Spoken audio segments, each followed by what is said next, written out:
जसं की मी सांगितलं, आता मी कोविड वॉर्डमध्ये इथे क्वारंटाईन केली गेलेली आहे आणि इथल्या पेशंट्सचा आपण रिव्ह्यू घेतला होता आत्तापर्यंत. तर आपल्यासोबत इथे कार्यरत असणारे डॉक्टर आहेत, डॉक्टर सचिन पंजारकर, आणि हे इथे 24 तास ड्युटीवरती असतात आणि हे सुद्धा एक आयुर्वेद प्रॅक्टिशनर आहेत. तर आता आपण त्यांच्याशी बोलून जे मिथ्स वगैरे आहेत लोकांच्या डोक्यात, तर ते दूर करण्याचा प्रयत्न करू. तर डॉक्टर, तुम्ही कधीपासून इथे? इथे मेच्या पहिल्या आठवड्यापासून काम करतो. अच्छा, म्हणजे आता मला एक 6-7 महिने झालेत. अच्छा, म्हणजे 7 महिन्यापासून तुम्ही इथे 7 आहात. महिन्यापासून मी इथे काम करतो. अच्छा, आणि आत्ताच्या 7 महिन्याच्या काळात किती पेशंट इथे येऊन गेले? इथे 886 पेशंट येऊन गेलेत. 886 पैकी अबाव 800 पेशंट हे डिस्चार्ज झालेत. अच्छा. आणि त्यापैकी काही पेशंट फक्त आम्हाला हॉस्पिटलाइज करायला लागले ज्यांना सिम्पटम्स होते ते. अच्छा. आणि त्यातही ते ओल्ड एज वगैरे होते. अच्छा, म्हणजे आत्तापर्यंत सिव्हिअर केस म्हणजे अशी कुठली इथे आली नाही आहे? सिव्हिअर केस बरेच आल्यात ना, म्हणजे की ओल्ड एज होते ज्यांना अगोदर हायपर टेन्शन होतं, BP होतं, त्यांचं सॅच्युरेशन अचानक रात्री ड्रॉप व्हायचं. ओके, म्हणजे 24 तास तुम्ही इथे असल्यामुळे रुग्णांना तुम्ही वेळेवरती ट्रीटमेंट देऊ शकलात किंवा मग इथून पुढे कुठे रेफर करू शकलात. ओके, म्हणजे आत्तापर्यंत जे इथे पेशंट्स होऊन गेले तर त्यांनी घरी जाऊन सुद्धा त्यांची काळजी घेणं गरजेचंच आहे. तर मग त्यासाठी तुम्ही काय सल्ला द्याल की पोस्ट कोविड मॅनेजमेंट काय करायला पाहिजे त्यांनी? मेन गोष्ट म्हणजे तुम्हाला एक सांगेन की precaution is better than treatment. तुम्ही अगोदर प्रिकॉशन घ्यायला पाहिजे. ग्लोव्ज, मास्क आणि सॅनिटायझर हे 3 गोष्टी वापरायच्यात. त्यानंतर जर बॅड लकीली जर इन्फेक्शन झालं तरी कोविड म्हणजे कोविड पॉझिटिव्ह आला म्हणजे डेथ हे फिक्स नाही आहे. त्यात सर्वाईव्ह करणारे बरेच लोक आहेत. त्यात फक्त आपले तुमचे मेंटल स्टेबिलिटी आणि बाकीचे मेडिसिन हे आणि डाएट या 3 गोष्टी फक्त मेंटेन करायच्या. ओके, म्हणजे आणि डाएटमध्ये लोकांनी आता काय काय? डाएट म्हणजे हायली प्रोटीन आणि बाकी थंड किंवा फास्ट फूड वगैरे हे थोडंसं अवॉइड करायचं. आणि टॅबलेट्स वगैरे आता कुठल्या घ्यायला पाहिजे लोकांनी? म्हणजे डेली बेसिसवरती तुम्ही घरी सुद्धा ट्रीटमेंट घेऊ शकता. मग घरी ट्रीटमेंट करायचं तर तुम्हाला जर डाएट व्हिटॅमिन C भरपूर पाहिजे. त्यानंतर बाकीचे जे जर तुम्हाला जसे सिम्पटम्स दिसतील किंवा काही जाणवलं तर अगोदर टेस्ट करावी आणि बाकी बाहेरच्या लोकांशी येणं कॉन्टॅक्ट टाळावा. ह्या 2 गोष्टी करायच्या फक्त. आणि डाएटमध्ये आपलं काय कार्बोहायड्रेट, प्रोटीन, फॅट्स जे असतात ते जसं रुटीन वरण, भात, भाजी, पोळी, मधुर, आम्ल, लवण, कटू, तिक्त, कषाय हे जे 6 जे रस आहेत त्या षड्रसाचा जेवणात भरपूर उपयोग करायचा आणि ऋतूनुसार दिनचर्या फॉलो करायची. बरोबर आहे. आणि म्हणजे तुम्ही आतापर्यंत जेवढे पण पेशंट बघितले तर ते परत आले असं झालं का? म्हणजे परत ते इन्फेक्टेड होऊ शकतात का? होऊ शकते. एक 2 ते 3% लोक आमच्याकडे वापस आलेत की जे इन्फेक्टेड झालेत, ज्यांच्या शरीरात अँटीबॉडी तयार झालीच नाही आहे. ओके, हे असं एक गेस आला आहे फक्त. ओके, पण ते इन्फेक्टेड झाले होते. मग ते पॉझिटिव्ह टेस्टमध्ये पॉझिटिव्ह आले होते म्हणून त्यांना परत क्वारंटाईन केलं. मग त्यांची तेव्हा कंडिशन कशी होती? आधीपेक्षा बेटर होती? नाही, आधीपेक्षा त्यांना ना काही सिम्पटम्स जास्त होते. अगोदर ते बेटर होते.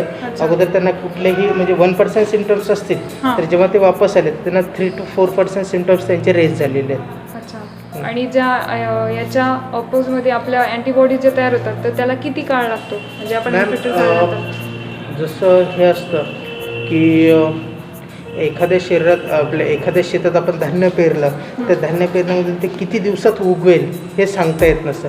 तसं ते अँटीबॉडीजचं अजून काही रिसर्च पेपर किंवा हे असं काही फिक्स आलंच नाही आहे.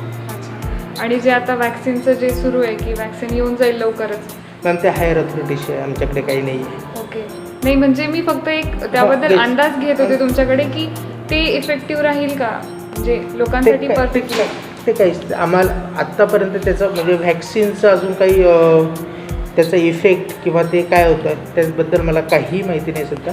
पण ते फक्त हायर अथॉरिटीला किती दिवसात येईल, किती दिवसात हे होईल आणि किती त्याचा इफेक्ट पडेल. ओके, आणि जे कोविडचे जे पेशंट्स आहेत तर त्यांच्यामध्ये ओल्डर जे एजचे आहेत तर ते लवकर इन्फेक्शियस होत आहेत आणि जे लहान कमी एजचे आहेत जे तर हा व्हेरिएशन का बरं आहे? ॲक्च्युली पण आता मला पर्सनली असं वाटतं की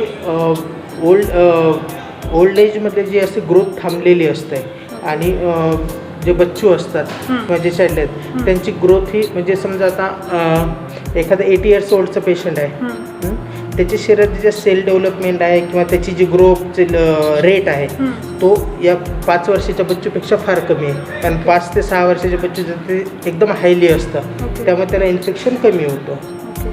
आणि सरसुद्धा आयुर्वेद प्रॅक्टिशनर आहे आणि मी सुद्धा एक VMS स्टुडंट आहे. तर त्यामुळे सर तुम्ही म्हणजे काय लोकांना काय कोणते आयुर्वेदाचे घरी कोणते उपाय करायला सांगाल? आयुर्वेदाच्यामध्ये तुम्ही ऋतुचर्या आणि दिनचर्या ह्या दोन्ही गोष्टी फॉलो करायच्या. त्यानंतर ऋतुचर्यानुसार तुमचा डाएट, त्यामध्ये व्यायाम वगैरे कुठला सांगू शकाल तुम्ही? व्यायाममध्ये तुम्हाला शरीरात आता ऋतू आपले हिवाळा ऋतू चालू आहे, तर तुमच्या शरीराच्या अर्ध्या भागापर्यंत म्हणजे मानेला घामी येईपर्यंत तुम्हाला व्यायाम करायचा आहे. ओके. त्यानंतर थोडंसं योगाचा योगा त्यात इन्वॉल्व करायचा आहे आणि तुम्हाला जेवढं सहन होईल तुमच्या शक्तीपेक्षा अर्ध्या शक्तीचा व्यायाम सध्या करायचा आहे. अच्छा. म्हणजे आणि अजून कुठले तुम्ही सल्ला काढा वगैरे जे मी आत्तापर्यंतच्या पेशंट्सला काढा आणि व्यायाम हा उपाय सगळ्यात मोस्ट. ॲक्च्युली कसं होतं मॅडम माहिती का, काढा इंग्रज यायच्या अगोदर आपल्या भारतात प्राचीन जी संस्कृती त्यात काढा वगैरे होताच.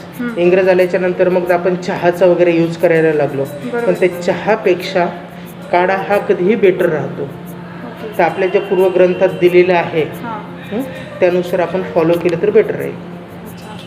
आणि तुम्ही आता इथले जेवढे पण पेशंट्स बघितले तर त्यापैकी तुम्ही स्वतः काय त्यांच्यामध्ये काय वेगवेगळे सिम्पटम्स वगैरे काय एक्सपिरियन्स केले की जे तुम्ही स्पेशली सांगू शकता की हे सिम्पटम्स तुम्हाला असतील तर तुम्ही चेक करायलाच हवं, म्हणजे तुमची टेस्ट करूनच घ्यायला हवी, असले कुठले प्रॉमिनंट सिम्पटम्स तुम्ही सांगू शकता? सिम्पटम्स आणि पेशंट हे आत्तापर्यंत कधीच डायग्नोज झालं नाही किंवा दोन्हीचं रिलेशन कधी बसवताच आलं नाही. पण जे कफ प्रकृतीचे लोक आहेत ना त्यांना लवकर इन्फेक्शन होतं असं माझा अंदाज आहे. कारण मी आत्तापर्यंत आलेले पेशंटचे बरेचसे प्रकृतीचं परीक्षण मी करत असतो, तर कफ प्रकृतीच्या व्यक्तींना जास्त त्रास होतो आहे आणि ते त्यांचं पॉझिटिव्ह येण्याचंही प्रमाण जास्त आहे. हे डॉक्टरांशी आपण आत्ताच बोललो आणि यांच्याकडनं बरीच काही माहिती मिळाली.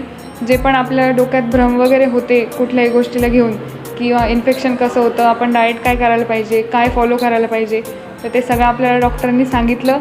याचा नक्कीच सगळ्यांना उपयोग होईलच. आणि थँक्यू डॉक्टर, तुम्ही 24 तास इथे ड्युटीवर आहेत त्याबद्दल खूप खूप आभार तुमचे, इथल्या पूर्ण स्टाफचा आभार. आणि मी सुद्धा एकदम म्हणजे व्यवस्थित आहे आता माझी तब्येत आणि मी सुद्धा आता डिस्चार्ज होणार आहे. तर थँक्यू सो मच, तुमच्याशी बोलून खूप खूप चांगलं वाटलं.